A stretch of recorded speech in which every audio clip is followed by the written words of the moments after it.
Mga gwapong lalaking na link at nakarelasyon ni Kelsey Merritt. Rambo Nunez, naging nobyo ni Kelsey mula 2016 hanggang 2018. Isa sa mga naging espekulasyon na dahilan ng breakup ay ang long-distance setup, dahil mas pinagtuunan ni Kelsey ng pansin ang kanyang lumalawak na international modeling career. Connor Dwyer, ang Olympic gold medalist swimmer, ay nakarelasyon ni Kelsey ng halos 4 na taon bago naghiwalay noong 2022. James Reid, na-link matapos lumabas ang mga larawan nilang magkasama sa Los Angeles. Kalaunan ay nilinaw ni James na ang mga ito ay kuha mula sa paggawa ng music video at hindi patunay ng isang romantikong relasyon.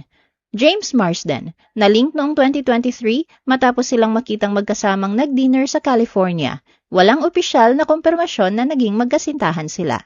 Jared Leto, naugnay kay Kelsey matapos silang makitang magkasama sa isang group vacation at rock climbing trip sa Italy.